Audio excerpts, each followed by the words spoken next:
Is it working?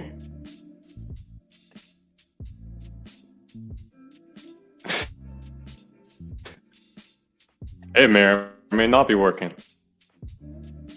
Hello? Friggin' working. I can't tell. Oh wow. Hello. Greetings. What a frigging... I have been cursed by the Wi-Fi gods. I have been cursed by the Verizon gods to have just the worst Wi-Fi imaginable. For the low price of way too much. But, top of the morning to you laddies. My name's Theological Jacksepticeye. And, let me know if you can hear me, because that would just be stunning and great. I sure would like it if you could. Just make myself look real pretty, get the hair back a little bit. And welcome to a lecture live stream where we're going to be watching a beautiful N.T. Wright discuss, what's the topic of discussion today? Eschatology, the future of the world, or whatever the lecture itself is called. So, if you've been around the block a couple times or not, who knows whether you have or haven't, you'll know that I occasionally tell you to whip out your little papers and your little pens and write notes as we go so that we can have something to discuss at the very end. And you know what? Today I'm taking my own advice and I bought a little journal to do little writings and thoughts and what have you in. Taking Park's Notes advice. It's a YouTube channel as well as Instagram. And we're gonna be I'm gonna be using this bad boy because last time I think I did this was the very first lecture live stream with friggin' Bible Project. Tim Mackey, there we go. Discussing like politics and New Testament and what have you. Greetings, hello. We're gonna be watching N.T. Wright. So I hope this goes well. I hope this goes swimmingly. Comment in the little chat below if you are present, not just spiritually but physically. So, one second. And here we go. Wowie, a buffering symbol. Great start. Hopefully that is not representative of things to come. But I've watched this lecture a few times. I'm just gonna what's it called? Small talk until we've been doing this for 5 minutes, and then we'll start the lecture just so we can get dudes in the live stream, what have you. Also, my apologies for how long it took to actually get started. Jeez Louise, friggin' hell, dude. The amount of things that I did not expect to happen, that happened. Like freaking Wi-Fi problems, which led to, I assume, camera problems. And before all of that, nature called. So thanks, nature. Really appreciate it. Good work. Does that a lot, though, actually. I find nature calls anytime I need to do something important, like go to work. The amount of times I've been late because I needed to go take a crap to work, more times than I'm happy with, and it's the same thing today. That's one of the reasons why we're late to the live stream, because my toilet needed to consume me. So there you go. I'm comfortable sharing that information with you. I hope you're comfortable being shared with. NT Wright, English theologian. Okay, it's been 5 minutes and 3 seconds, so I'm happy to just start going. So whip out your pens and papers, pen, and let's get started. Wright, what do you have to say about the eschatology?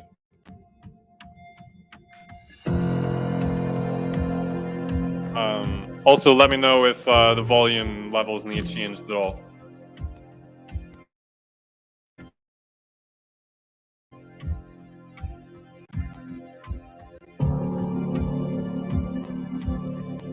Skip. We're talking about eschatology, about the effect, in effect, of Jesus' resurrection. Everything we want to say about the future depends on Easter. Here we are in Easter tide. I have a story from a few years ago which brings this very sharply into focus for me. I was in a taxi in London on my way from A to B. Actually, I was in the process of missing a train because there was a traffic jam and the taxi was delayed. He was stuck there. And he turned around to me in the back seat and sort of expression of frustration, but he had a smile on his face, and he saw that I was wearing my clerical collar, my purple shirt as a bishop, and my pectoral cross and all the rest. But he said, "Oh, a bishop, are you?" And I said, "Yes." He said, "What is this, Church of England?" I said, "Yeah, Church of England." "Oh," he said, "I hear you're having some difficulty about all that women bishops business." And I said, "Yes, we are having some difficulty about that women bishops business." And he said, "What I always say is, if God raised Jesus Christ from the dead, everything else is basically rock and roll, innit?" Freaking love that little story. It makes me laugh every time I hear it. And I sat there in the back seat of the taxi thinking, I don't believe this. This man is a genius. And I texted my Episcopal colleague back in the Northeast and said, "You never guess what I've just heard." And I quoted this, and I got a text straight back saying, "There's your sermon for Easter Sunday right there." And sure, I used that line on Easter morning that year. That's what it's all about. If God didn't raise Jesus from the dead, then we're all wasting our time. If he did, then we have to reconsider everything about everything in the light of that. But we face a particular problem when we're trying to think through Paul's thoughts in relation to eschatology, to the promise of God's ultimate future. Many of you know I've tried to address this problem in Surprised by Hope, particularly, and I've said to one or two of you, I actually get more phone calls and emails and letters and messages about Surprised by Hope than all my other books put together. I'm now no longer surprised by Hope. It just seems that for some reason, it was quite accidentally to me a word which a lot of people seem to need to hear. Message in the chat if you've read Surprised by Hope. I have not. That said, I haven't read anything that Wright has produced. I've only ever listened to the fella. The podcasts, lectures, etc. Listened to a lot of Wright, but I've not read anything by him. But despite my best efforts, the great Western dream of a detached or disembodied heaven as our ultimate destiny continues unabated. I discovered in the green room behind this sanctuary this delightful and beautifully produced coffee table book produced by Time magazine, Discovering Heaven, How Our Ideas About the Afterlife Shape How We Live Today. It's beautifully done, wonderfully done. I like his comments about this as well. And completely misses the point. The whole book, it's very elegantly written. The whole book just assumes that the word heaven denotes uncomplicatedly the ultimate destination of the people of God. A destination which most people hope they will find right after their death. And it's fascinating to see how powerful that tradition is, because, as some of you know, it is completely contrary to what we find in the New Testament in general and to Paul in particular. No, I would be interested in hearing some of your thoughts on that comment, which, I mean, 10 seconds worth of talking, so might as well just repeat himself. I'm going to start. That tradition is because, as some of you know, it is completely contrary to what we find in the New Testament in general and to Paul in particular. No, I'd be interested in hearing some of your thoughts on that comment, because I think what he's communicating is, well, I mean, the ultimate destination of the people of God. a destination which most people hope they will find right after their death. And it's fascinating to see how powerful that tradition is, because Yeah. So I'd be interested in hearing what some of your thoughts are on that comment. When he's talking about heaven here, what I'm imagining is the same like ethereal plane that is depicted in like the Looney Tunes, basically, going up into the clouds, and no longer existing bodily, but existing spiritually, um, in the place in which God resides. Playing with the $20 on my table. And that's what I imagine a lot of people imagine when they hear heaven, when they think of Christian afterlife. Um, so what do you think of? I would be interested in knowing like what you folks think. What do you think of like what the Christian eschatology perception of the positive afterlife, or what we have typically referred to as heaven? Did you grow up thinking that there was this a spiritual ethereal plane? Do you think that now? I don't know. I just want to know what you sort of think. Whatever. as some of you know, it is completely contrary to what we find in the New Testament in general and to Paul in particular. I'm going to start in a moment with a passage which is normally misrepresented, misunderstood in that direction, but which will explain what I mean. But a few preliminary remarks, as usual.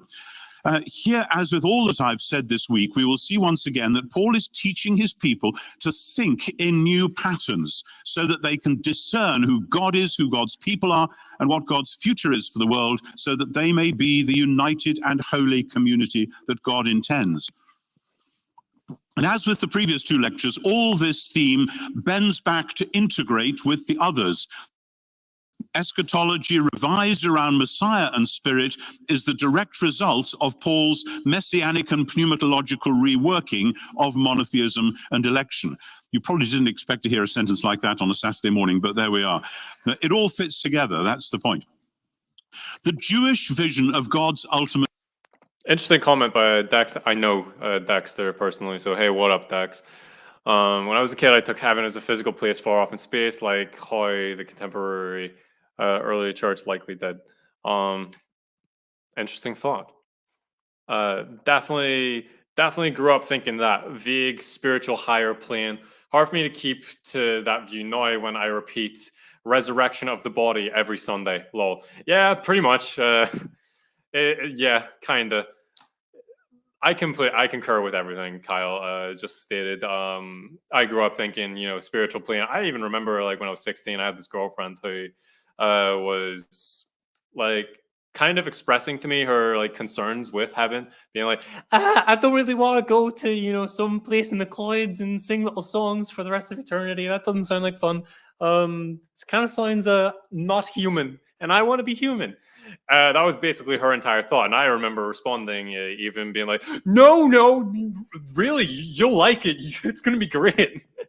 And like today, I'm just like, actually, to be honest, I would parrot the exact same thing my ex complained about, being like, I don't want to do that. It's exactly the point. It is not very human at all, and we are humans. So, to Kyle's point, it's hard to keep that view when you repeat resurrection of the body every Sunday. Lol. Lol indeed, Kyle. I concur.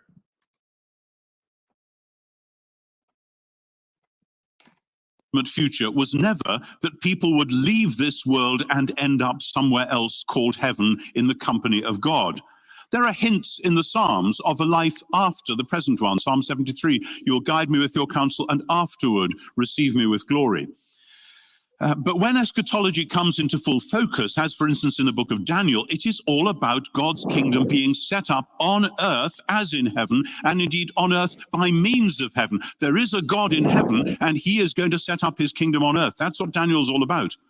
As I've said, in the Bible, heaven and earth are not a long way apart. They overlap and they interlock, particularly in the temple. And in the great visions of Daniel 2 and Daniel 7, which are so important for the New Testament, the point is that after the terrible tyrannies of the wicked empires, the God of heaven will set up a kingdom which cannot be shaken. Where? Why? Here on earth, of course. The Jews were creational and covenantal monotheists. It would make no sense to deconstruct that at the last minute.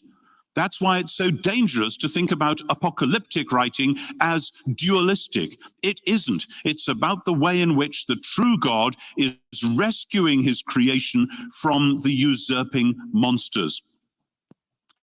The vision of... Okay, he just said like a lot, and I'm taking notes as I go. So are you, right? Yeah, I thought so. Yeah. Pens and papers, kids. Friggin' Wright is dense. He can say a lot and not a lot of words. And I'm trying to take notes as we go. The kingdom of God being established on earth by the means of heaven. I friggin' said something, and he talks so fast, and I write so slow. And God will set up a king. God will set up a kingdom on earth. This is the whole point of Daniel, being very creational. Yeah, that's a good point. Creational. Daniel D equals creational. No. Poor writing. Do I have any more? I don't know. Dude talks so fast. Well, he just says so much in so few words. Like, set up a kingdom which cannot... So important for the New Testament. The point is that after the wicked empires, the God of heaven will set up a kingdom which cannot be shaken. Where? Why? Here on earth, of course. The Jews were creational and covenantal monotheists. Right, yeah, that's what he said. The Jews were creational and covenantal monotheists. Interesting point, at least this is something you put in the notes about the comments on monotheism, is that the Jews, like, they did believe the existence of other gods. They just argued that you can't worship them because you have to worship Yahweh alone. That leaves room to assume that they believed the other gods existed, just that they're not worthy of worship. Whether that means they're polytheists or monotheists, practically, theoretically polytheists, but praxis monotheists. And it's in the praxis that really, I suppose, matters. But anyway, that's just a side note and really doesn't matter to the point of Wright. It would make no sense to deconstruct that at the last minute. That's why it's so dangerous to think about apocalyptic writing as dualistic. It isn't. It's about the way in which the true God is rescuing his creation from the usurping monsters. The vision of Daniel 2 and 7 thus dovetails with the prophecies of new creation, of new heavens and new earth, which we find in Isaiah and elsewhere. The reign of the coming king. Also, just so that everyone can be on the same page, Wright was just describing apocalyptic literature. It's a genre of scriptural literature. When you're reading the Bible, it's important when you're doing exegesis, and that is to take out from the text, effectively in-depth Bible study, basically, in very simplistic terms. One of the major aspects of exegesis is trying to discern what genre you're reading, because the genre of what you're reading will determine a lot of the meaning of the text and a lot of the meaning of the words, phrases, and the literary style. So, for example, if you're reading a book of the Bible, or at least a passage or chapter in the book of the Bible, you might be reading narrative, you might be reading allegory, you might be reading poetry, you might be reading apocalyptic literature. Apocalyptic literature is basically, it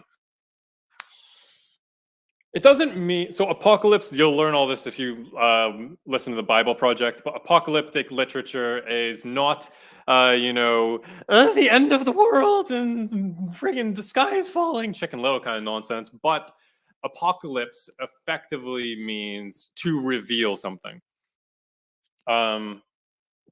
That's what the Bible Project argues, and they reference all sorts of things. So apocalyptic literature then is literature in which things are being revealed.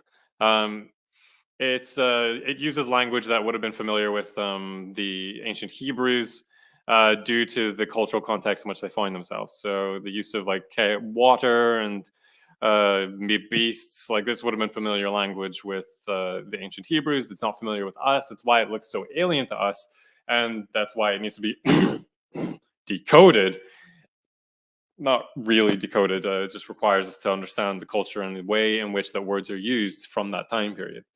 But apocalyptic literature is oftentimes used to condemn or used as polemical writings against certain nations, but also as hopeful writings for what the future of God's people can be. And that's the book of Revelation. That's like Daniel. It's like Isaiah and what have you. Very, very brief overview of apocalyptic literature. Very brief, very kind of to some extent simplistic, but it's what it is.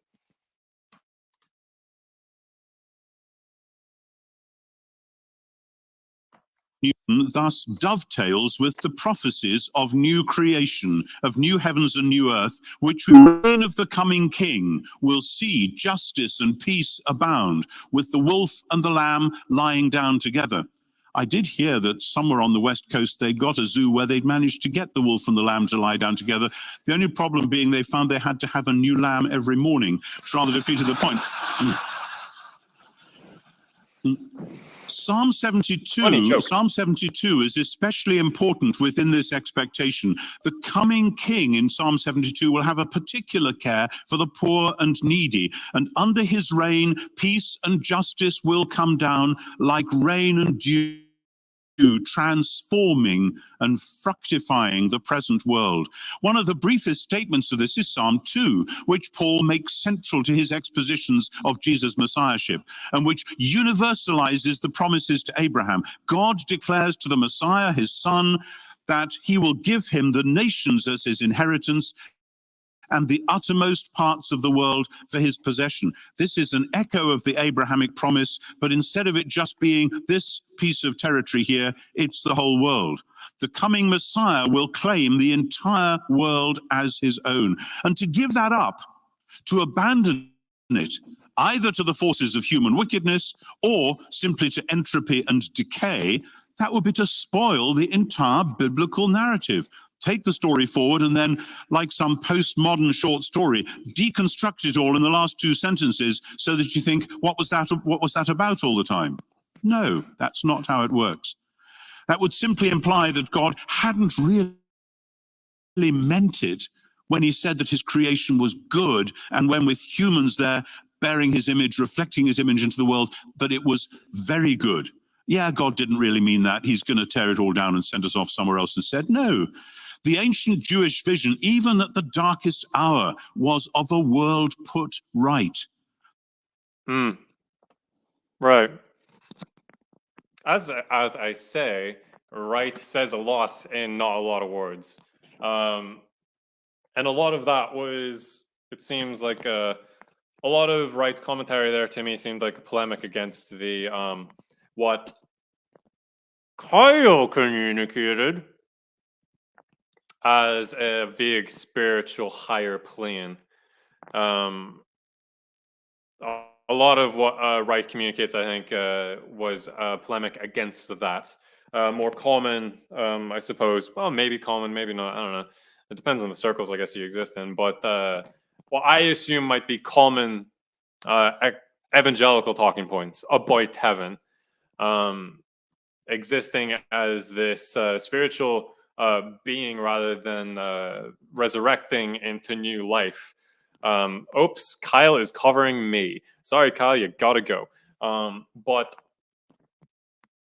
instead of resurrecting into new life, and yes, that I would concur with Wright on his points that the spiritual higher plane stuff that you might see in some evangelical circles does seem to be very, in the last minute, kind of retractive of the whole, what you might see as the whole narrative of eschatology, of a world made right. That's actually a good point. That's actually a good point, I think, that Wright made, of a world made right.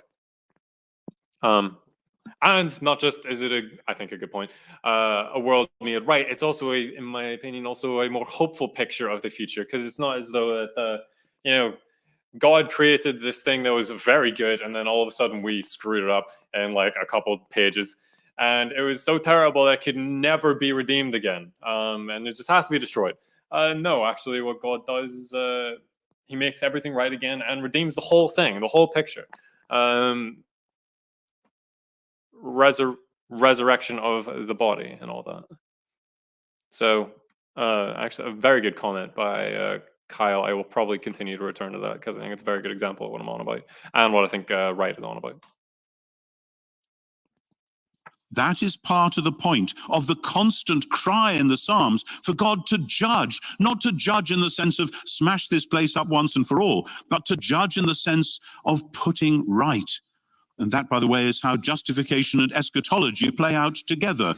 God puts us right in the present so that we can share in his work of putting the world right. More of that anon. So the ancient Jewish eschatology was always about the creator God winning the victory over the forces of evil. And this would mean the world entering at last upon the new existence which he'd always planned for it. The project of Genesis 1 and 2 would be complete at last. Genesis 1 and 2 isn't a tableau. It's not, there we are, that's done, nothing more to do, just sit back and enjoy. No, it's the beginning of a project which was then derailed by human idolatry, sin, wickedness, rebellion, invading powers, goodness knows what. God is going to get the plan back on track. At the end of Ezekiel, where the city and temple become a new Eden, the end of Isaiah 55, where the wonderful flowering shrubs will replace the thorns and the thistles. I think especially of those great creational and eschatological Psalms 96 and 98 and similar ones, and the glorious picture of new heavens and new earth at the end of the whole book of Isaiah. Oh, okay. Not all Jews of Jesus and Paul's day embraced this creational hope. Philo of Alexandria mixed Moses and Plato in a ratio of about 2 to 5, resulting in something much more like Greek speculation than biblical eschatology. Right. No doubt there was plenty of other confusion, but the central vision, and remember they read their scriptures, they sung those psalms, even if they weren't thinking straight, this stuff would keep them on track. By the way, there's a lesson for today's church, but that's another story.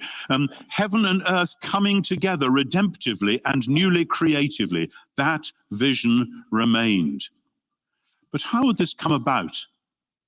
And what form exactly would it take? Here, as with some other features of ancient Judaism, there's not much precision. Just as with resurrection. In the resurrection hope in ancient Judaism, sometimes they vaguely, arm-wavingly say that the righteous will shine like stars. And other times, in, for instance, 2 Maccabees 7, the resurrection hope looks as though people are just going to come back into another life exactly like this one. It's only with Jesus' resurrection that the early Christians grasped the idea that being raised from the dead doesn't mean shining like a star and doesn't mean exactly the same life as this one, but is going on forward into a non-corrupting physicality, something which it's very hard for us to imagine, but which Jesus found the way through into, or God found the way through for Jesus into. Now, here's the point. You might think when you're reading Jewish visions of... Hi, Ron. Stop talking, right? Okay. If anyone thinks I'm putting the incense in my mouth to look cool, it's just because I need to have 2 hands to make notes. And, you know, if my mouth can be a 3rd hand, that's good enough for me. So...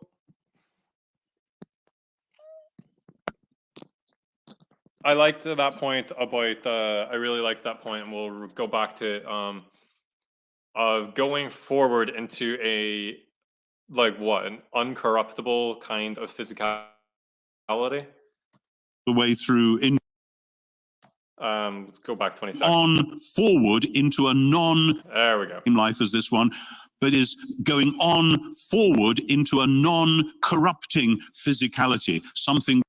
Yeah, the going forward into a non-corruptible physicality, which is kind of a hard thing to imagine, especially given that like our entire existence has been some variation of corruptible. I do find it hard to imagine, but like just because you find it hard to imagine doesn't mean it's impossible. And how that works, what that looks like, and who knows. But evidently is the case that we believe in the resurrection of Jesus and his glorification, that he was made into a new creation, that he himself also goes forward into this non-corruptible kind of physicality, and as the first fruits of all creation, not just in resurrection, but in this non-corruptible physicality. We too can expect that for ourselves, resurrection of the body into a non-corruptible physicality. This is all stuff that we've already discussed. I just find it really, the way he says it, especially more than the point itself, is beautiful, I find.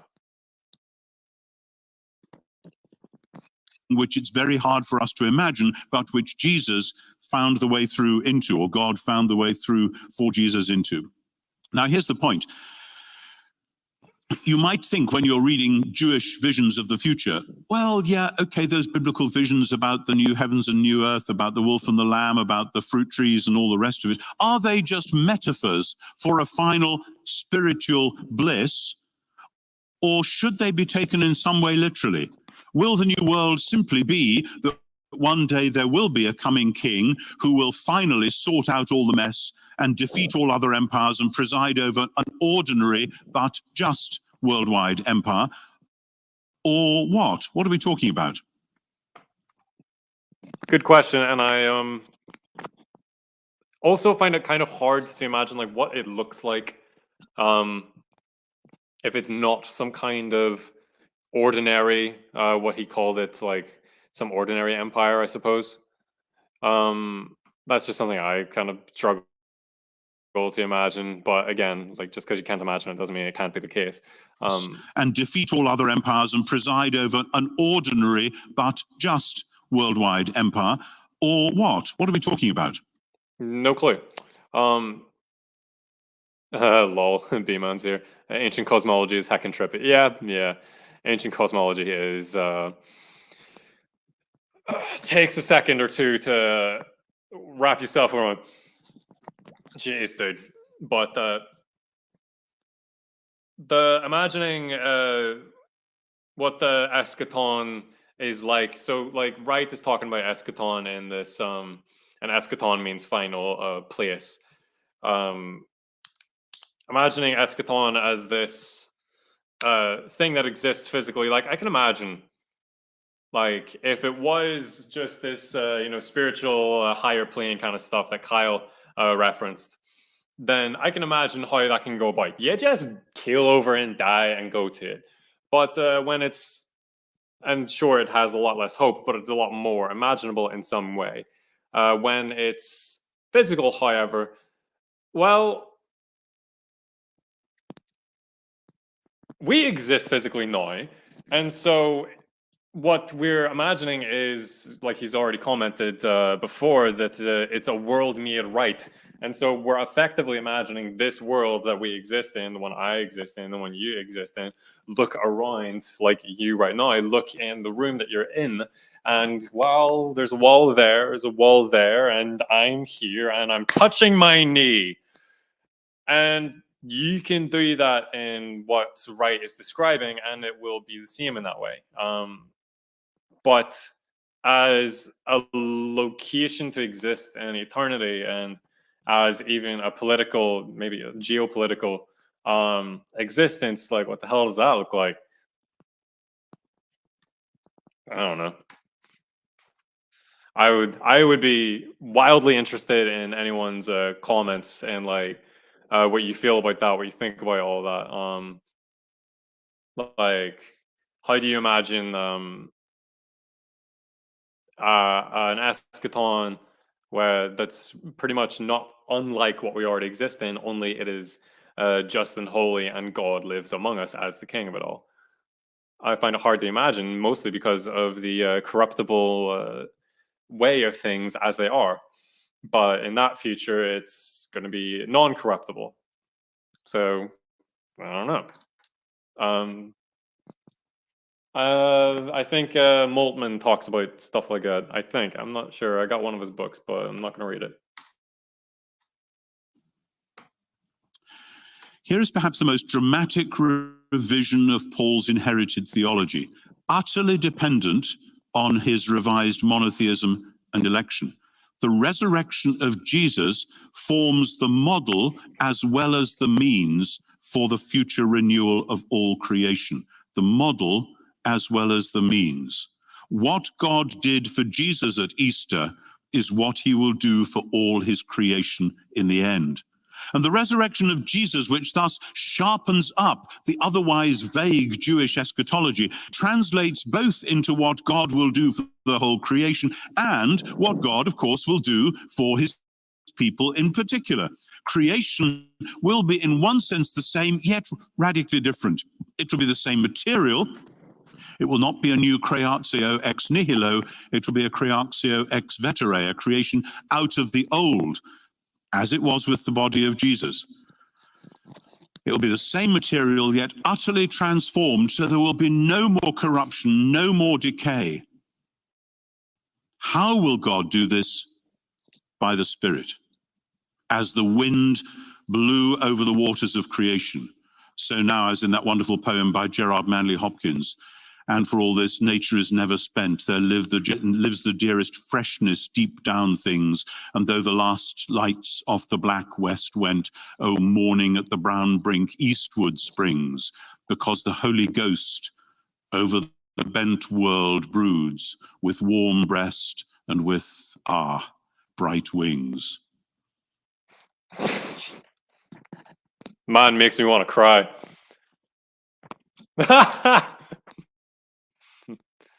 Jay, I've never heard NT right be NT wrong. Yeah. Ha! Take that. Friggin' J Mackers. Johnny Mack. John MacArthur.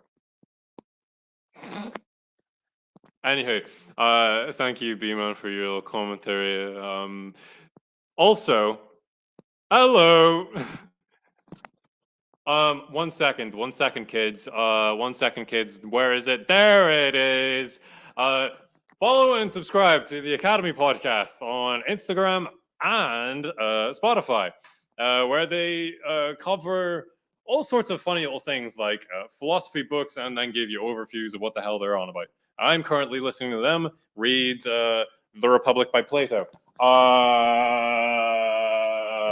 This Republic by Plato. They give a little look at that. Sexy. Good stuff. Thank you, Dead Man. And we're gonna what's man's commentary here? Things are so small. Some Christians are full destructionists in which there is no afterlife apart from the bodily resurrection. So in that case, it is necessary.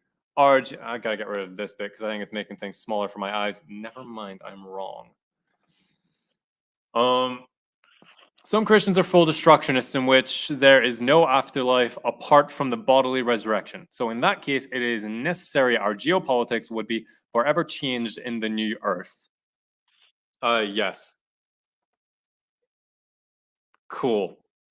Anywho, I don't know what a full destructionist is necessarily, so that went slightly over my head. But I mean, oh wait, no, sorry, I could have looked at the sidebar. I'm so silly. Okie doke. Yes, actually, I think that describes my father's. That broadly speaking, actually describes my father's position. He would argue for something that's called sleep or something like that. He effectively argues that when you die, it is like you go to sleep until judgment. So there is no going to heaven. There's no intermediary location. There is just life here, and then you're dead, and then like eschaton. It says like no heaven. Yeah, basically. So, well, my father's position would be that people who are dead now are not in heaven, and that after judgment is when they do go to heaven. That's my father's position. I disagree with him because I completely denounce this whole spiritual higher plane stuff, at least with respect to our eschatological existence. And where are the people who are dead now? Who knows? I'm not necessarily so okay. I think one of the Catholic positions is the Catholic position is that the people who are saints who are quote unquote dead, although they would argue that they're not dead because you died in Christ and were resurrected in baptism. And so they take that very seriously, saying that, well, you're not dead. So the saints are in heaven with God, the Father, and with Jesus, waiting for a bodily resurrection. I think that's a Catholic position, but that is still the intermediary location. Where are you right now prior to eschaton? After death, before eschaton. And what Sir Shark Dad here is saying is that the dudes who take the full destructionist position argue that there is no existence after death and prior to eschaton. There is only life here and then life after resurrection, and there is no in between.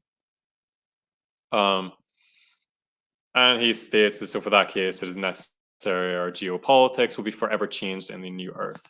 My interest especially is I'm not opposed. So I think it's possibly to exist as not just an individual human being, but to exist in a communal context is probably going to necessarily require some degree of politics. And so what that politics looks like eschatologically, well, it's not how politics looks right now. It can't be how it looks right now because things as they are right now kind of fall apart. And so what it looks like eschatologically, who knows? But I'm not inclined to say that there will be no politics in eschaton, but rather that the politics in eschaton will be what did Wright say? Me at Wright. Politics me at Wright. Who knows what that looks hell knows what that looks like. Oh, B-Man here said something very friggin' helpful, given that I just tried to represent the Catholic view as a non-Catholic. I'm a Catholic. You could say that they're dead in that their souls are separated from their body.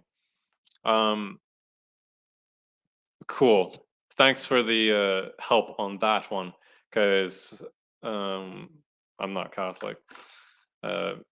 Representing the Anglican club here, yo boys.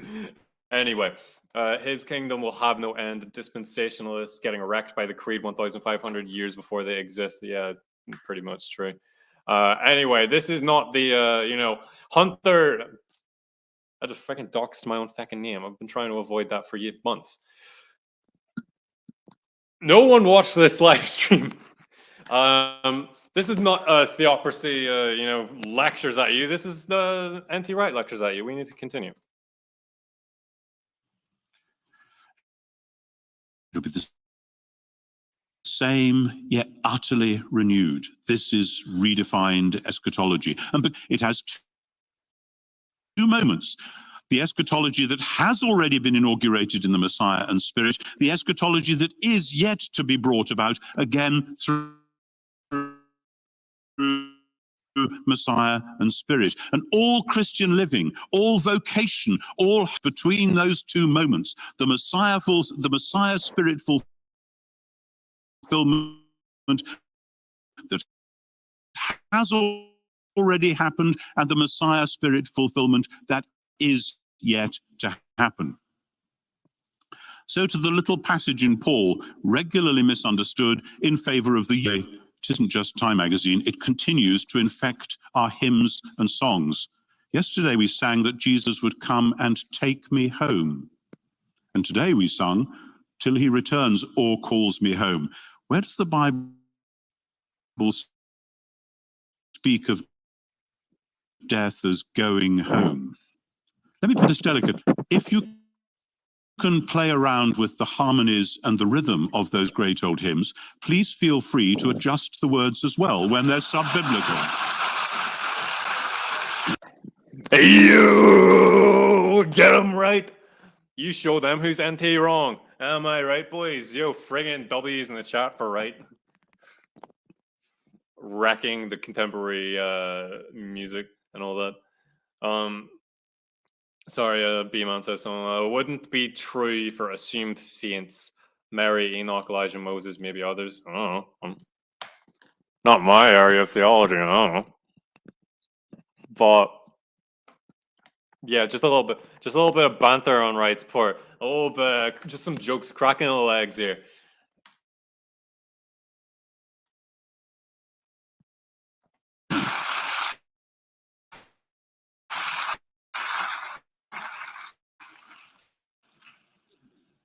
Yeah, I'm often in an evening where I thought, and suddenly, what am I going to do?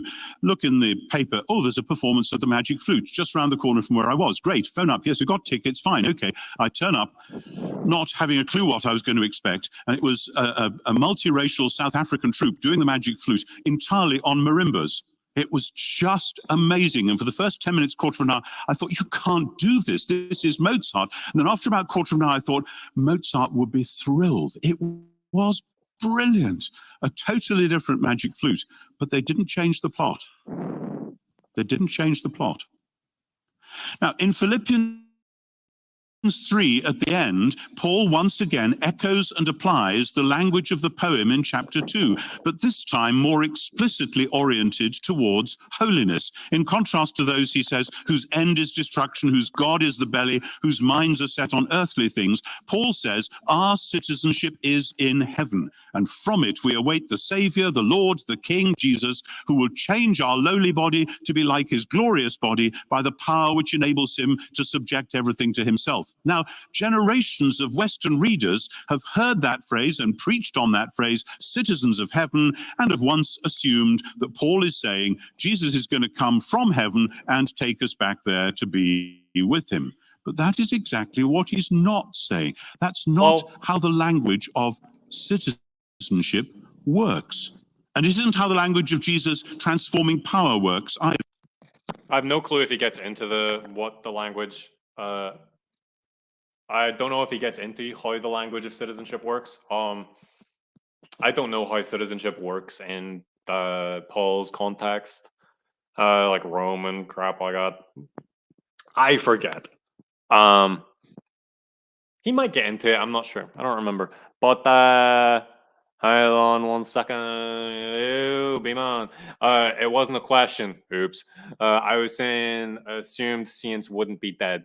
I put Moses question mark to show he may or may not be assumed. Hence he was assumed. There might be others not recorded. Fair, you know. Look at me being silly and all that. Sorry that wasn't clear. Hey, yeah, that's right. Put the blame back on you, not being clear and all that. Friggin' weirdos in my chat. I guess the traditional take is that the patriarchs were rescued by the descent of Jesus. No. All right, that would be in response to B-Man. B-Man, any response to Sir Shark Dad there? That'd be really helpful. That'd be really nice. I keep thinking of one John. Hey, Santoni, how you doing, mate? Good to see you. Just for those who don't know, me and Santoni, Ryan Santoni in the chat went to university together. We were in the same theology class. What a interesting fellow he was. I say is. He's not dead. As evidenced in the chat. I keep thinking of 1 John 3:2. John doesn't seem to know what new creation materially will be like. Yeah, that's fair. Hey, Santoni, can you stick in the chat a quote of 1 John 3:2, so that everyone can see it, because I can't. NGL. And then we can respond to it. Little argument in the chat. Search, yes, their souls go into the limbo of the patriarchs, and then in the hollowing of Hades, in between his death and resurrection, their souls go into heaven. That's different from having body, and so stuff like that. You just can see the discussion in the live chat. I'm not going to continue. Let me explain. In Philippi, many people, not all, were Roman citizens, citizens of Rome living in Philippi. It's not that far away. The Via Egnatia goes across northern Greece, then it's not far across the sea to the heel of Italy, and then there's a high road to Rome. Not far, but they're citizens of Rome living in Philippi, okay? But the point of having a Roman colony in northern Greece was not that they were working there as expats and looking forward to returning to the mother city when they retired. Far from it. Rome was already overcrowded and under-resourced for food and water. The last thing they wanted was citizens claiming the right to come back and live there. Most of those citizens would in any case be descended from military veterans after the wars of the previous century. Rome did not want old soldiers, or indeed their descendants, coming back to rampage around and grab people's farms. That had happened before, very dangerous. So Rome established colonies, partly for those pragmatic reasons, but also in order to spread Roman civilization far and wide. Get it? The point of being a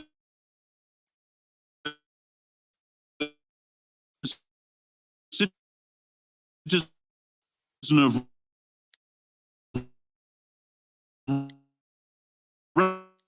Rome in Philippi was not that you were going back to Rome one day. The point was that you would bring the Rome.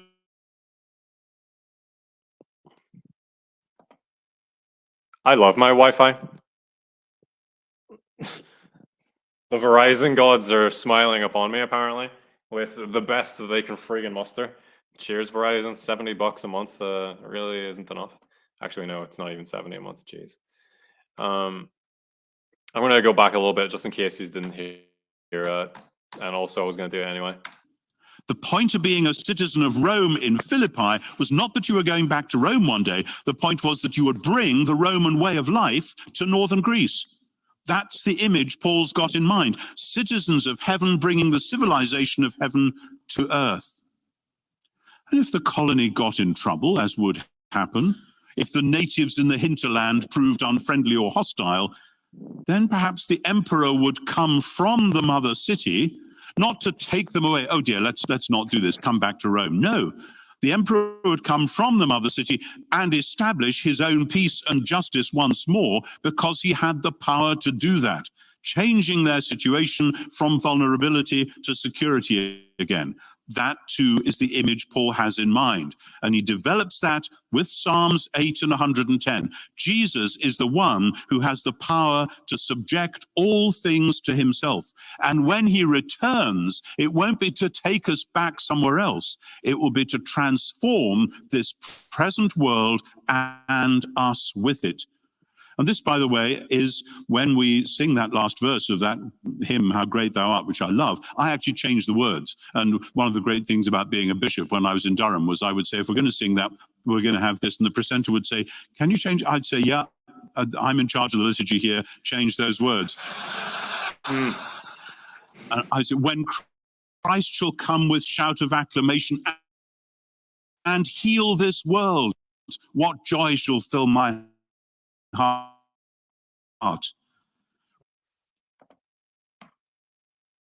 The Verizon gods do not like me. But it's a really good, it's fantastic commentary by Wright. Oh, geez, we've only been doing this for 20 minutes. Oh, Lord heavens. We're going to have to cut the... Oh, geez, dude, we're going to have to cut the lecture live stream really short. Or I have to just stop pausing and making commentary on what the frick, Wright's on about. But it's just so good. Anyway, this is the quote, I believe, from John that Santoni referenced. Beloved, we are God's children now, and what we will be has not yet appeared. But we know that when he appears, we shall be like him, because we shall see as he is.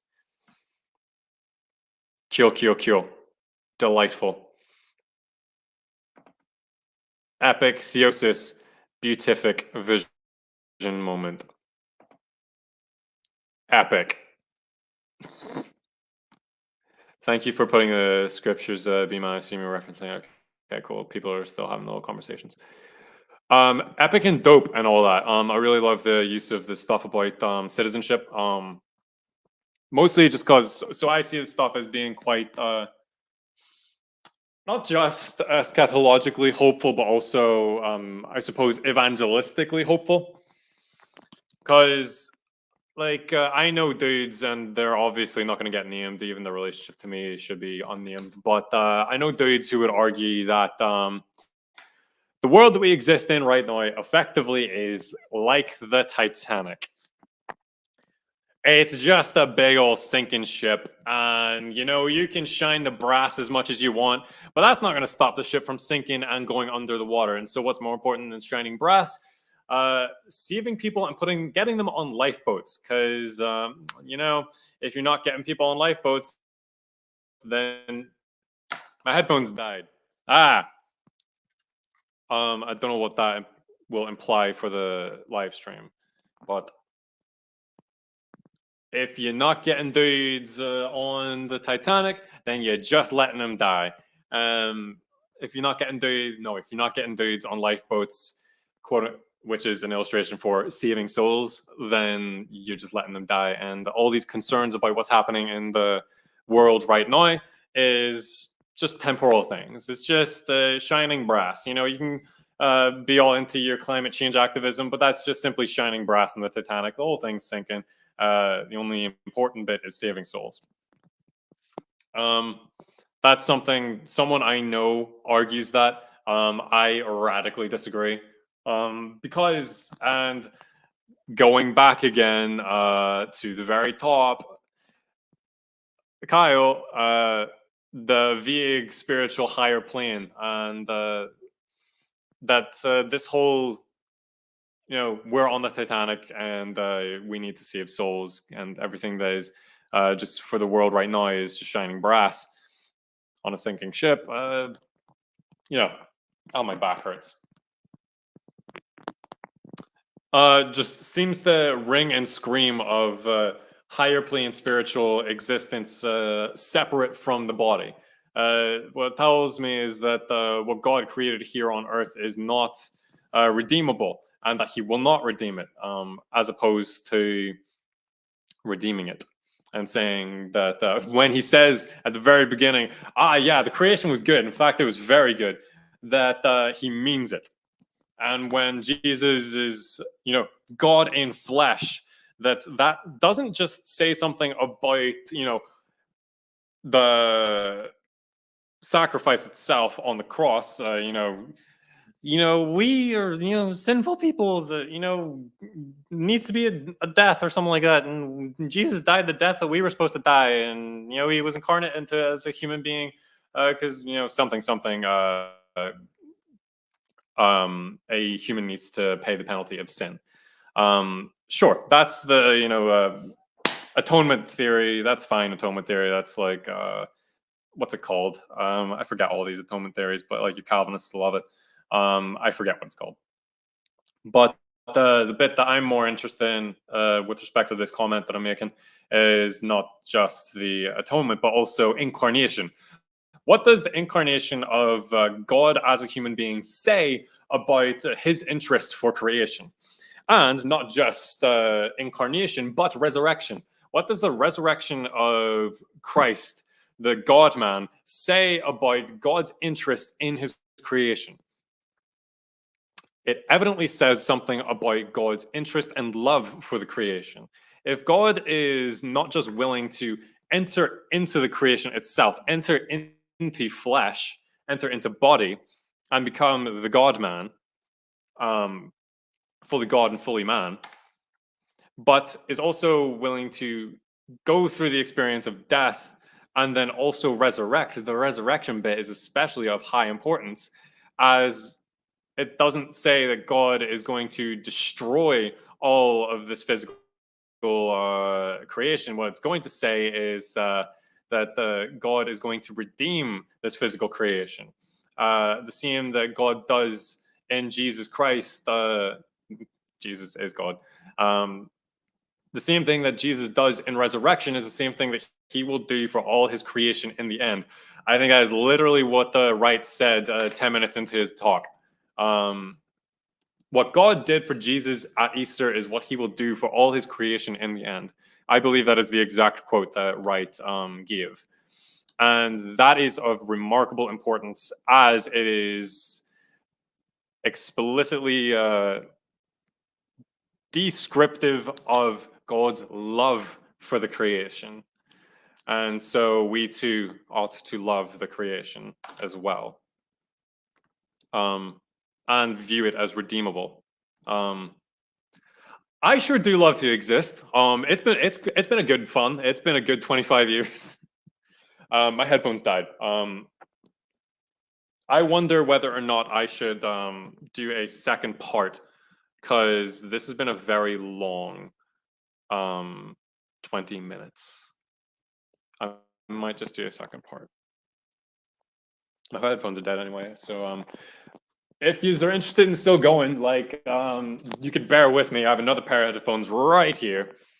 To all the dudes in the chat, let me know if you'd rather have a second part where we continue this live stream, or do you just want me to see if these headphones aren't dead and if they'll connect? And we'll just continue the train. Keep it going. At the moment, I'm just going to see if I can connect these other headphones. Well, I don't know. Maybe, maybe not.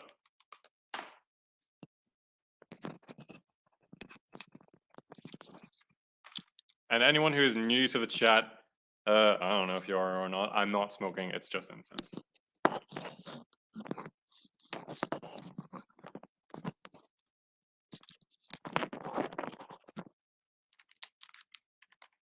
How do these headphones work?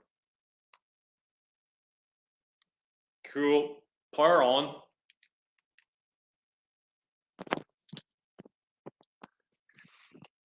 Oh dear. Dudes are dropping out. Ow, my eyes. Friggin' incense in the eyes is apparently not a fun experience. Who knew? Dudes are dropping out of the chat. They're getting bored with me trying to switch headphones. Understandable, you know. I believe.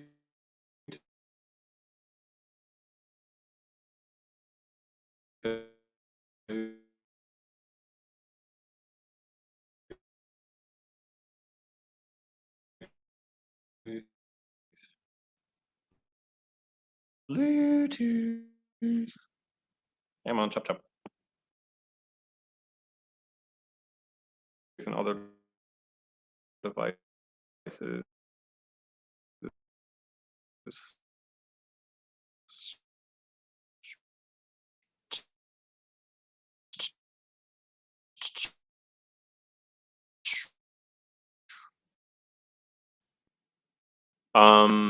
Other device.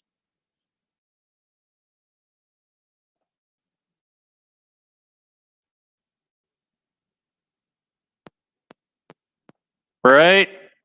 1 second.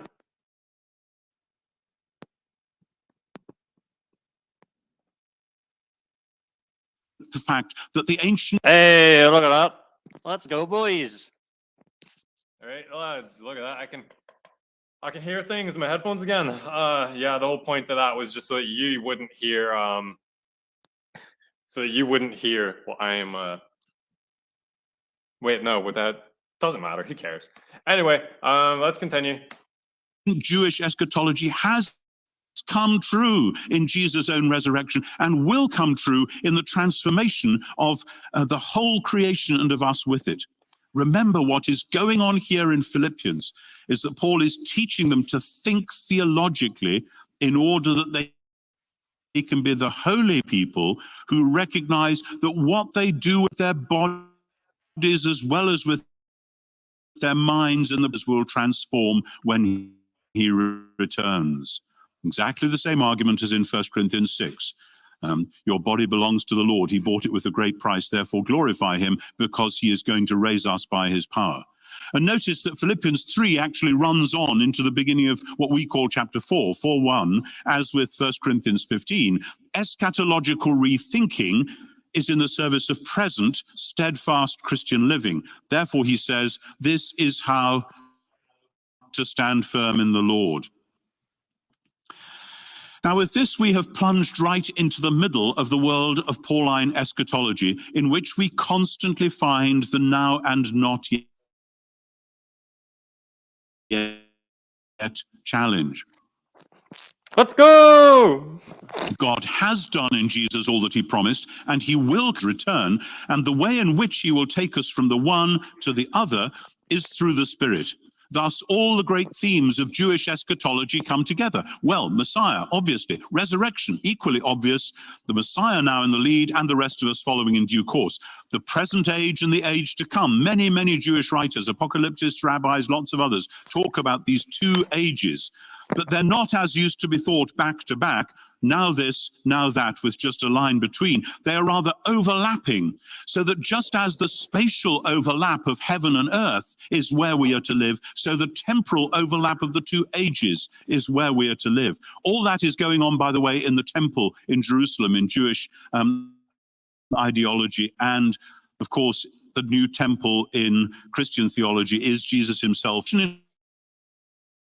In other words, is already renewed in Jesus' own body, and it will be renewed finally at his return. The covenant has been renewed through Jesus and the Spirit. That renewal will be complete at last when God and his people are one and are doing what they're meant to do in creation. The new temple is already a reality in Jesus and the Spirit, and one day, as in the final chapters of Revelation, it will be a complete reality in the form of the New Jerusalem. And please note, the New Jerusalem comes down from heaven to earth. The final scene in the Bible is not saved souls going up to heaven. It's God's heavenly life coming finally to birth on earth. Rip dispensationalist bozos. I think B-Man would say something like that. But, man, this is the reason why we've been doing this for an hour and 10 minutes. That every, 5 seconds, Wright says something that would take me 10 minutes to friggin' communicate. Jeez, dude. I don't know if I'm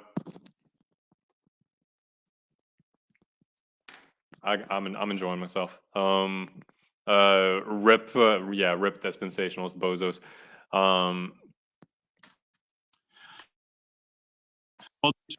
Form of the New Jerusalem, and please note, the New Jerusalem comes down from heaven to earth. The final scene in the Bible is not saved souls going up to heaven. It's God's heavenly life coming finally to birth on earth.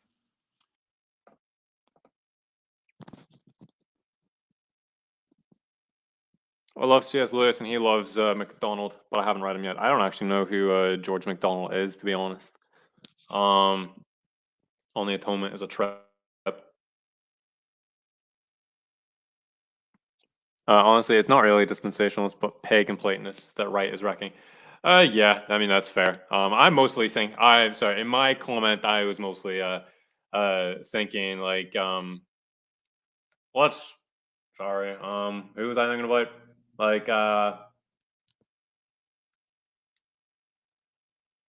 Pre-millennial dispensationalists. So in my mind, I conflate sometimes, just when I'm being stupid and silly, I conflate the pre-millennial dispensationalists, with what you've commented here, B-Man, with Platonists. So Rip, I'm the real bozo here. Not using my friggin' words right. Rest in pieces.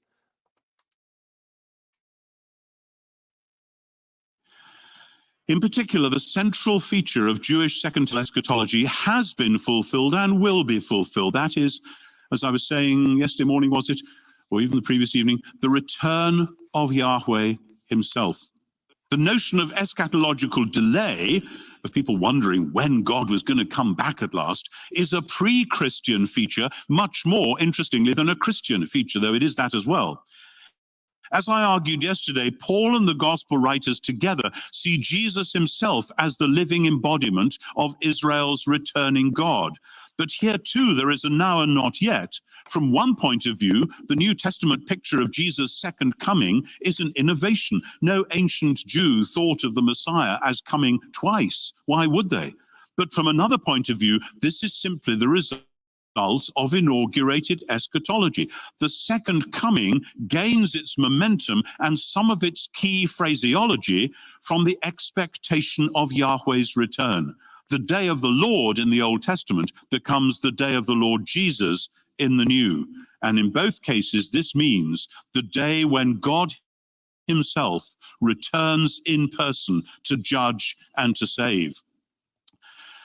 Jewish eschatology rethought around the Messiah. But there is another strand to this revised Jewish eschatology of the coming of God, now the coming of the Messiah.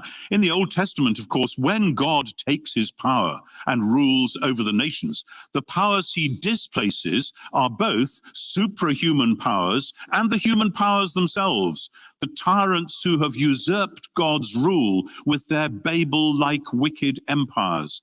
And now the word the early Christians used for the coming or the appearance of God or Jesus was parousia. This isn't a biblical word in the sense it isn't in the Septuagint, but it has two meanings in particular. If you look it up in an ordinary Greek lexicon, it's got these two meanings. First, it can mean the appearance or manifestation of a deity. Suddenly people are aware that a God is visible in their midst. Pagans use the word like that. Clearly, Paul wants it to carry that connotation, the appearance, a manifestation of the incarnate, embodied divinity, Jesus himself. But second, it's regularly used, and Paul seems to want this echo as well, for the moment when a king or a general who has been away from home will return to be present with his people, who, if they have any sense, will not sit in the city with their arms folded, waiting for him to come through the gate. They will go out and meet him, to escort him royally back into his city. And this, of course, is what's going on in that famous passage in 1 Thessalonians 4. Paul draws on three metaphors at once. It's why the passage is often confusing. I hope you know that Paul does this regularly. He mixes his metaphors almost in the same way that John in the Apocalypse mixes his imagery about the lion and the lamb and so on. You're not meant to imagine this as a video, a film clip. It's all sorts of images. In Ephesians 4, Paul says that we shouldn't be little babies tossed to and fro on an open boat at the mercy of people playing dice. And you think, excuse me, what's that about? And in 1 Thessalonians 5, he says that the woman is going to labor and the thief is coming in the night, so you mustn't get drunk, but you must put on. No, this is all too much. But this is how biblical imagery works. So in 1 Thessalonians 4, he says the Lord will descend with a trumpet blast. That's like Moses coming down the mountain with the law. The dead in Christ will rise, and we still alive will be taken up on the clouds. This is Daniel 7, the Son of Man being vindicated after suffering to a place of authority and responsibility. And we'll meet him in the air. And the meeting is like the citizens going out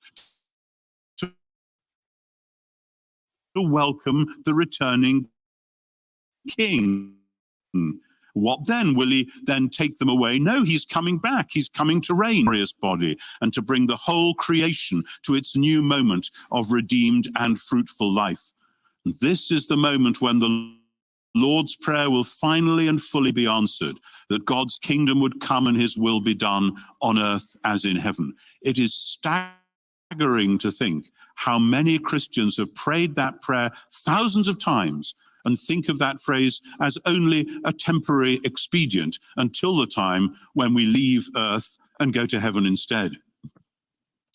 Now, there are, as you probably know, two other great Pauline passages about the renewal of the whole creation. First, before he continues, wow, how long have we gotten into this? Oh, wow, we've made We have made great progress by not stopping every like 5 seconds to make a commentary. Jeez. Anyone have any thoughts that they want to express? I think he's just communicating more of the same that he has already been communicating about, which, nothing wrong with that. Obviously, that's good. And actually, it's good because, like, it demonstrates. Oh, dropped my little journal. It demonstrates that the whole, physical eschaton is not simply something that you can read into in only a couple passages, but is in fact a presence throughout, as opposed to the ethereal eschaton. So it's good. And Wright is demonstrating, I think, quite well Paul's insistence on this physical eschaton, which is also great, friggin' important and all that crap. Wanted to look at Bayman's comment.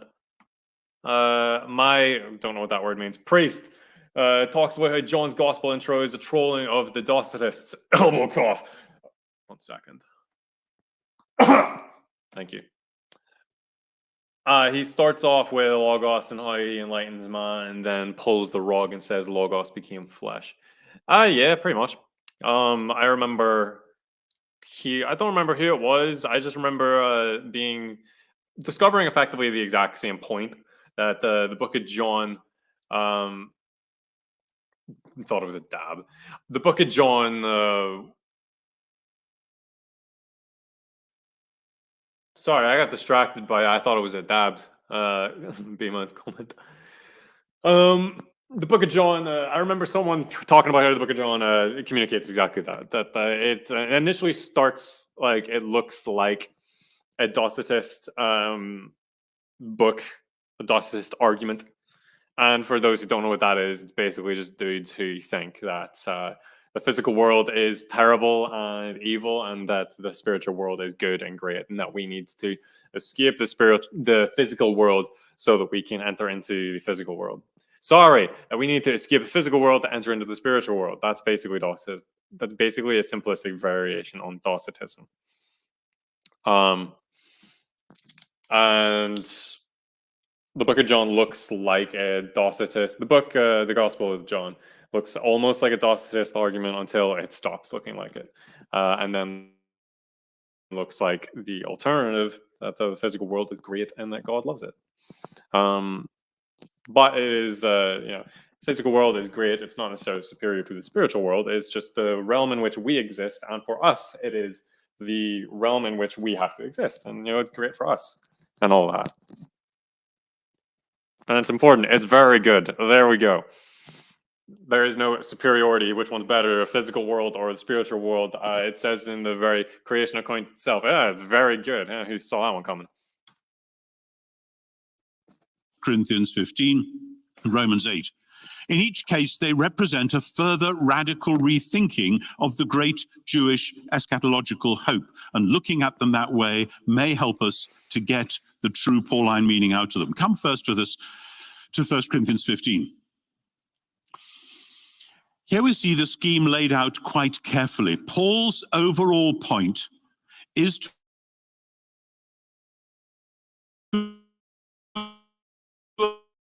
affirm that as Jesus the Messiah has been raised from the dead, going on, we too, his people, will be raised from the dead. That's the point of the whole chapter. But he lays the groundwork for his explanation of what the resurrection body will be in verses 20 and 28, where he explains briefly the larger cosmic picture. And here, just to speak generally for the moment, we see a peculiarity in our traditions, because if we say or sing the great creeds, we affirm that we believe in the resurrection of the body. This book on heaven and many, many, many other books on heaven, which I know of, talks vaguely about resurrection, but it seems to use the word resurrection as just a rather fancy, flowery way of saying life after death, which we all know will be somewhere else and heavenly and disembodied and spiritual and so on. So unless you, I mean, okay, some people by the word heaven actually do mean new creation. Random, he uses it very much in Sorry, terms was it buffering there? And did you not hear that? I have no clue. I'm going to go back like 10 seconds. The word heaven actually do mean new creation. Randy Alcorn, who's written lots of books on this, when he uses the word heaven, he uses it very much in terms of what I think the Bible says as new heavens and new earth. I think it's misleading not to be talking about the new earth as well, but you can use the word heaven and mean that. Most people don't.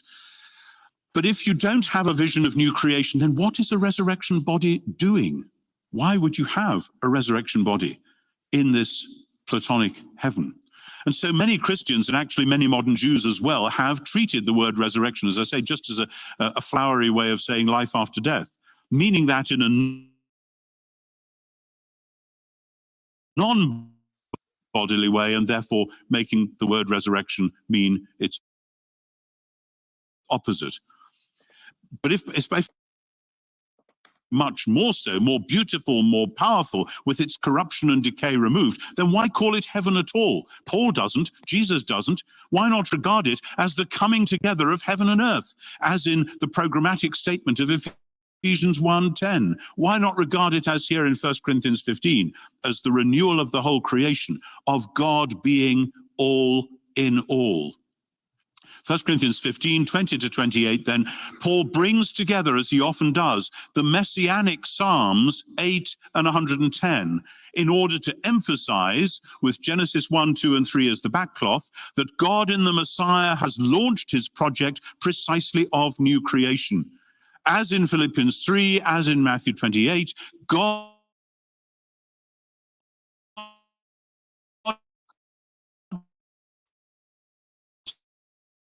has given the Messiah authority over all things.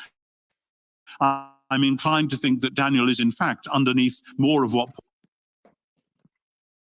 My apologies about my connection. I believe it is very crap. But I've made reference to that before anyway. How much longer do we have? We have that much time. Okay, 1 second. I'm going to let Wright finish this current thought. Paul is doing than we normally realize. And what we have in this passage is another classic now and not yet picture. The Messiah is the first fruits. He's raised already. The rest of us will be in the future. So how do we characterize the present time? Here is Paul's vision of the kingdom of God. At the moment, the Messiah is already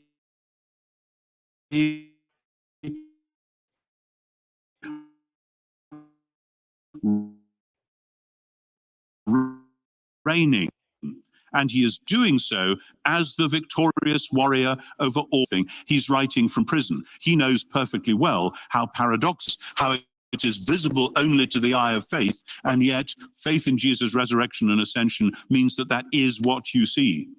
When Jesus' present reign is complete with the final victory over death itself, then the Messiah will hand back the kingdom to God the Father, says Paul, so that God may be all in all. Get hold of the picture. Why did God make a world that was other than himself? Theologians and philosophers have puzzled about that for generations. Answer: out of sheer generous love, and in order to fill it with his own love and life,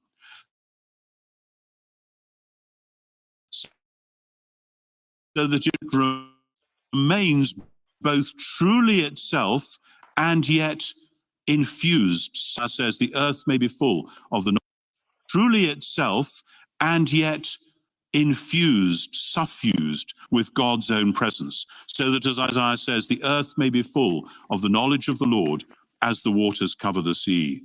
This coming together of heaven and earth is another implicit temple moment, as was Genesis 1 itself. When God inhabits his renewed creation, this will be the ultimate truth towards which the ancient temple had been pointing. The temple was a microcosm, an advance sign of God's design in Christ to bring heaven and earth together. So, okay, we gotta stop your thought right there. Oh boy, wowee.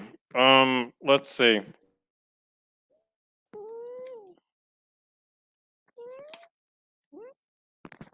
he made a comment on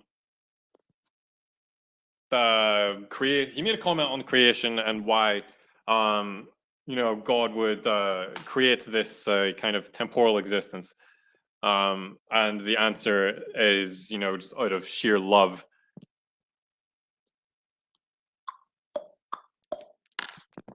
Jürgen Moltmann says that as well. I don't remember in what book, but Jürgen Moltmann argues that the creation exists as an overflow of the love between the persons of the Holy Trinity. So God exists as this like necessarily loving being, and part of the reason for that is because God exists in community. Each person within the Holy Trinity loves the other person so deeply that God has no need to exist. Well, I suppose that's what is love. Love exists only as it is capable of being expressed. You can't exist in love without the ability to express that love. And so when God is love, God is also a community, as God expresses that love from person to person as the Holy Trinity. And so God exists in that way necessarily as love. And the creation itself, whilst God doesn't need the creation necessarily to exist necessarily, and God doesn't need to create, God will anyway, because creation, to create is also an act of an expression of love, and the creation is the overflow of God's love. To create something that is very good, and then to establish beings within that creation who are like you, that can experience your love as well. All of this is the overflow and expression of divine love. And that, I think, broadly speaking, is Moltmann's point when he discusses God as love with respect to creation. And it seemed like Wright was talking about something similar there for a moment. But my back hurts. All this hunching over and all that. I'm going to cut the live stream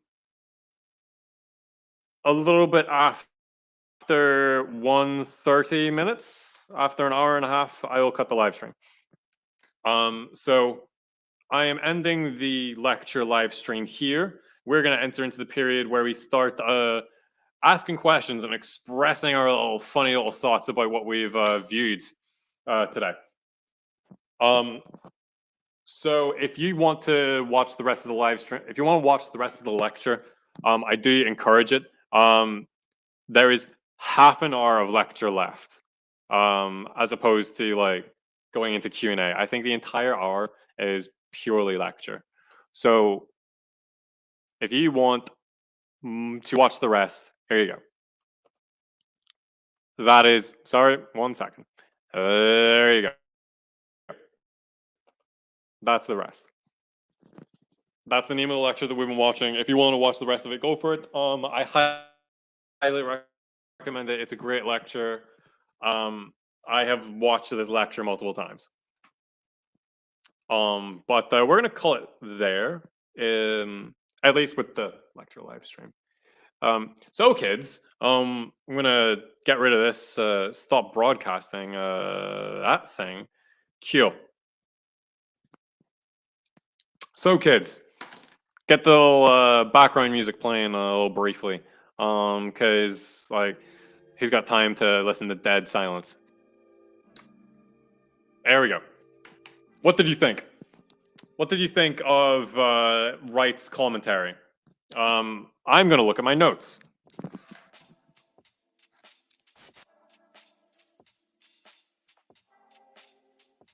So it seemed to me a lot of Wright's commentary was not just,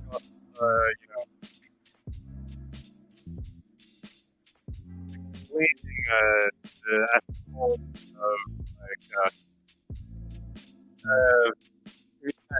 uh, it seemed that a lot of Wright's commentary was New Testament, discussing the eschatology of the New Testament. That's cool and that's dope. Whether it's Pauline or gospel, or from the Gospels or whatever, as a physical existence, very much a physical existence, and that is represented in not just the incarnation, but actually, Wright. Well, I'm the one that's arguing about incarnation. Initially, God becoming flesh. But a lot of Wright's commentary relies on resurrection. It seems. And, well, not just resurrection, but a lot of Wright's commentary seems to discuss creation and resurrection.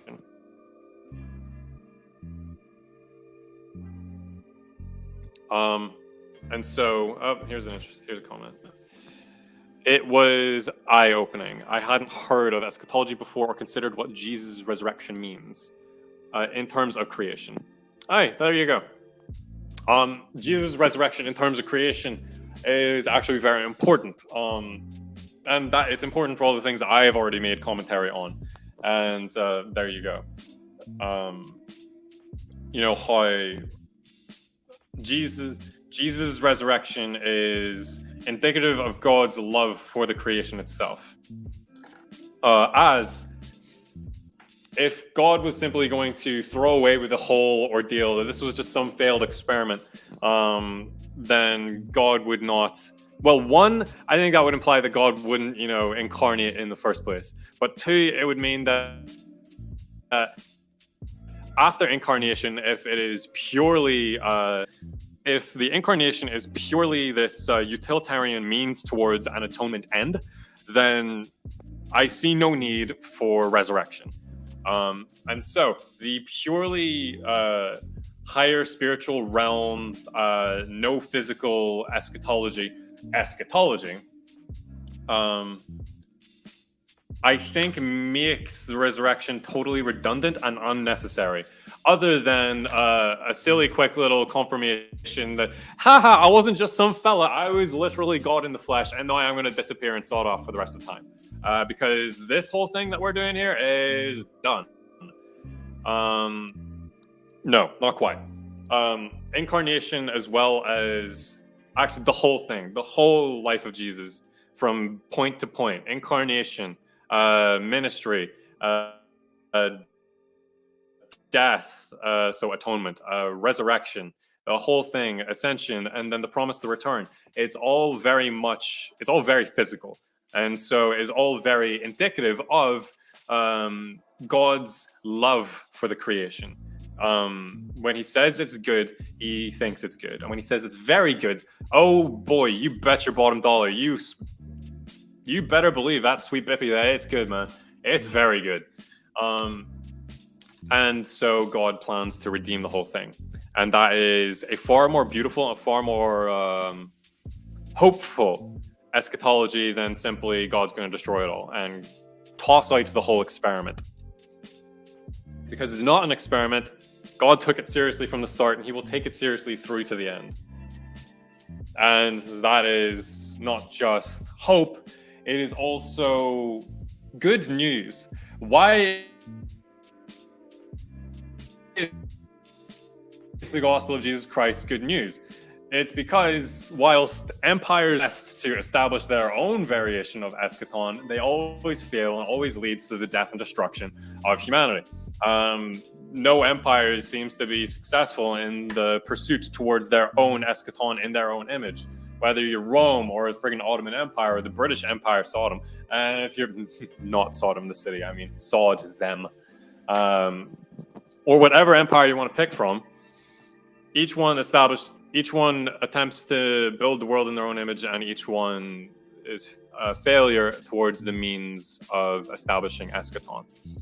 And the only true empire, the only true kingdom capable of establishing eschaton is the kingdom of God. And he has been doing that since inauguration on the cross and will continue to do it through to the end. The only good kingdom and the only good king. So what that means for a geopolitical, what that means geopolitically, who knows? Like, I'm not a political science major. I don't know. And I suppose speculating about what that could look like actually would be a fun experiment. Speculating over the geopolitics of Eschaton. Sounds like fun, because, okay, so we're going to be existing in this physical space that we already exist in. And so Europe, as you see it, as a landmass, is still going to be there. Africa, as a landmass, will still be there. North America, blah, blah, blah, et cetera, et cetera. Northern Ireland, the best country in the world, will still, it'll still be there. Well, the land of Northern Ireland will still be there. The country will probably not. And so what that means eschatologically, who knows? What it could mean is that the nations may still exist. There still may be of Ireland. There may be a nation of England. Who knows? But either way, they'll be ruled over by Jesus.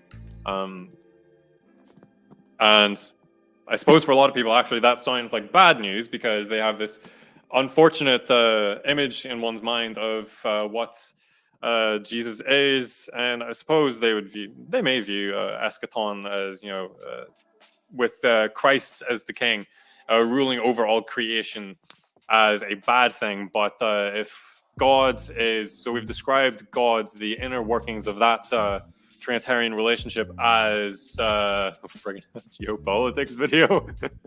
I'm not brave enough for that. No. I would absolutely need guests to speculate that with.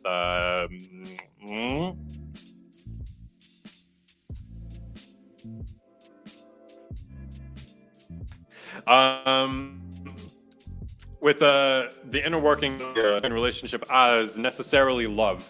And if the creation is the overflow of that love, and everything that we see exists because of love, what flows from, if everything that exists is the overflow of God's love, God is love, and so if the very kingdom of God on earth is also the overflow of love, then this is a kingdom established and perpetuated through the power of love. And so this is not a kingdom that perpetuates its power by the expression of power over people, but rather is a kingdom that expresses its love, not the expression of power for the sake of power, but the expression of love for the sake of love. And God, as the ruler, sure, has power, but this is not power seized by the means of theft, or the power seized by the means of death and destruction, but is power seized, I suppose, through spirit and love. And power seized through love, I don't know, in my mind seems oxymoronic. Like, how the hell does power exist as an expression of love? Well, I suppose if the climax of human history and the climax of Jesus' ministry is crucifixion, through which God inaugurates his kingdom, then that love, the expression of power as love, is not expressing one's power over someone, but expressing power as self-sacrificial. So power is not something that is exercised over, but is sacrificed for, potentially. And so it is a kingdom of sacrifice, and is a kingdom of self-sacrifice for the prosperity and love and good of the other, which is, I suppose, where Wright's commentary on how the method and means of new creation is the work of Christ on the cross. It is not so as a means. The new creation and kingdom of God is being established by the inauguration of Christ as king, and that is through crucifixion, but is also well, I suppose that was the method, and as the means. No, sorry. I think that was the means, and as a method is also prescriptive for God's people. And so when God's people exercise power over, then that is not the exercise of love. But when they exercise power as sacrificed for, then that is the expression of love. Power is something to be sacrificed for the good of other. It is not something to be exercised over. As power exercised over is not power as love. It is actually the relinquishing of love in exchange for one's own benefit and not the benefit of other. That is my very brief thought, at least, for what a geopolitical, I suppose not geopolitical, that is my very brief thought on what a political theology of eschatological power might look like, and how that means for a political, nation. I don't know. An eschatological nation, what that means, I don't know. Not a political major. But that's my thought. If anyone wants to, share what they think of what I just communicated, feel free. But that's some of my thoughts from not just Wright, but also other dudes that I've listened to over and over again, like Moltmann, Wright, and other fellas like Tim Mackey and what have you. So I'm gonna look at comments. Really in love with the idea that the promise of Christ would be a resurrection like his. Abso-friggin-lutely. That I think is the is that really in love with the idea of the promise of Christ would be a resurrection like his. Yeah, I think that is one of the good news. That is the good news of Christ, I think, is eschatological resurrection into new life and into eternal life, physically. That this existence that we reside within is something that can be redeemed rather than just something that will be destroyed.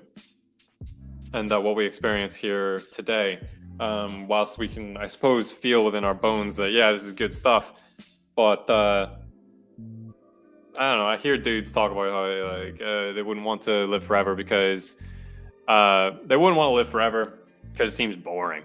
But I don't know, it seems to me very nearsighted. Like, I don't know, just I feel like we always talk about I can't read. I'm really poor at reading. We always talk about imitation, thank you, in terms of ethics or morals, but not in terms of his life for us. In terms of, I would like an elaboration on that thought. I feel like we always talk about imitation in terms of ethics or morals, but not in terms of his life for us. Yeah, I would like an elaboration on that thought. I'm admittedly slightly lost. But I promise getting a graduate degree in politics teaches none of what we need to know regarding eschaton. That's probably true. I would imagine that is absolutely true. We don't talk final cause at all. Unfortunate. Unfortunate, because I would have imagined that eschatology in politics would be important. Like, what the hell is an eschatology of your political worldview? Like, if it has no eschatology, then what is it leading towards? Is there an end goal in sight? What are we moving towards? I would like to hope a political theory might involve some vision of what a utopia could look like, but if not, then I don't know. But what else, I guess? My little view, or at least, I don't know, my reflection on that comment. Sad. Rip. Oh, my shoulder hurts. No more shoulder pain in heaven, yay! But there's that.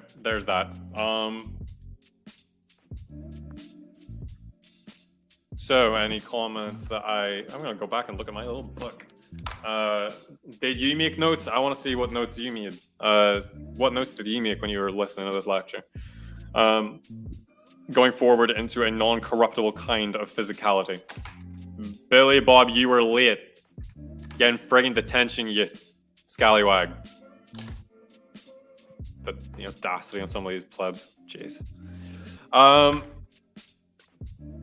So, hey, good to see you, Billy Bob.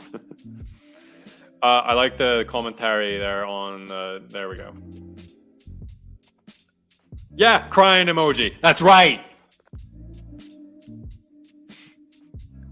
No more tears in heaven. Don't worry about it. No more tears in heaven. He'll wipe away the tears. You don't need to send me crying emojis. God will cover that. No more shoulder pain in the new kingdom. Thank God. I can't stand my shoulder injury. Yeah, Sam, my shoulder injury sucks, dude. Jeez, got that in work. I find Wright's commentary on citizenship interesting. I liked the citizenship stuff, mostly because it's like context related. If you know stuff about like Roman citizenship, then you're gonna be able to look at Paul's commentary on citizenship of heaven as, it'll be able to help you. That the Roman citizens, Rome would establish all these colonies and then send some of their citizens from the wars to these other colonies, and it would spread the like culture of Rome and what have you. And when there was unrest, the king would come and bring peace to those colonies, and that is what Paul wants for the church to effectively not stay where you are, but establish colonies elsewhere and spread the culture, and then the king will come and bring peace. Now, I could see, someone, coming in out of context and being like, colonization and all that. What about the indigenous cultures and colonizing is bad and what have you? I know colonizing is bad. Colonization, not cool, not sweet, not stellar even. At least and we'll go back to some of my commentary from 10 minutes ago, when it is the expression of power over, as opposed to the sacrifice of power for love.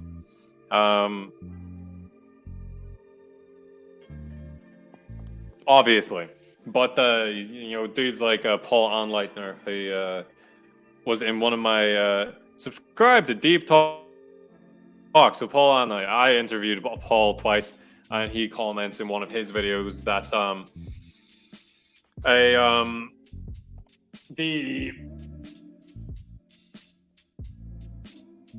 I think he makes a point about evangelization, an eschatology of evangelizing or whatever.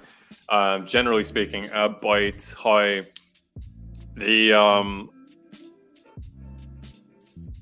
I suppose a missiology that he was expressing was that the Spirit of God will be expressed in other cultures in ways that it is not expressed in your own.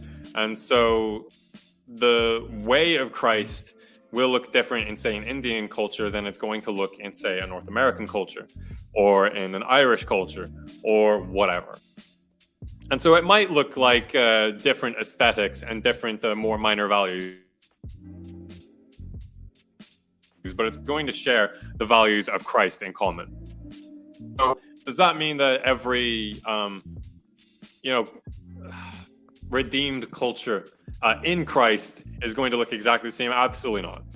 Some will have different economic systems. Some will have different political systems. Some will have different aesthetic judgments. They'll be different in all sorts of shapes and forms.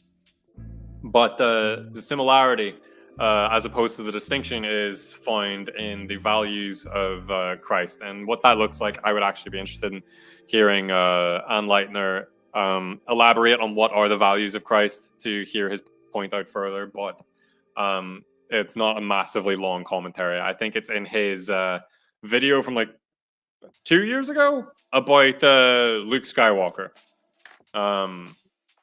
or something. But hey ho. All this shoulder talk is reminding me of left shoulders and right shoulders in Islam. Nice. I have no idea what that means. For example, US protectionism can be good, but US imperialism is bad kind of idea. I don't know anything about US protectionism, but yes, US imperialism is not stellar. But like kind of the same, I mean, it's sort of the same thing with like Romans and Greeks and Hellenists. Expanding their culture over the culture of others. Like, it's never cool when one expands their culture over someone else's culture. Like, it's not nifty and it's not fun. As it destroys the identity of a people, and that's not fun. That's not cool. The identity of a people is created by God. So maybe, I don't know. Maybe I don't know what U.S. protectionism is, so I couldn't make any comment on that. But sort of, yes. So Paul's main point is like how God raises. Main point is like how God raises Jesus from the dead, so he will do so for us. And that's fantastic. So I am going to end it there. If no one has any thoughts or comments they want to make on Wright's lecture, then I'm going to end it here. Because I think I've went on long enough. I've especially flapped my gums long enough. And you know, you guys have your own thoughts that need to be. If you guys have your own thoughts that want to be expressed, like, please feel free. This ain't just this ain't just theocracy land. This is your land as well. Ow, my shoulder.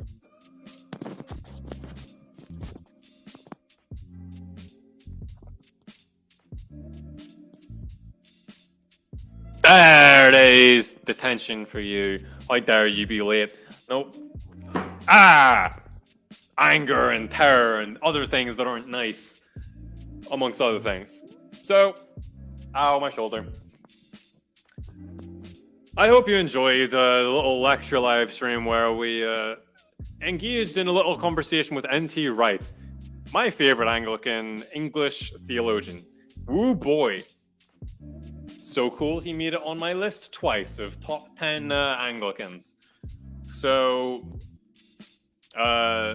like it if you liked it, dislike it if you disliked it. That's a reference to Some Ordinary Gamer. And, you know, God bless and all that jazz. Unless anyone wants to make any comments. No? Cool. Okay. Peace and God bless. See you, kids. See you, kids.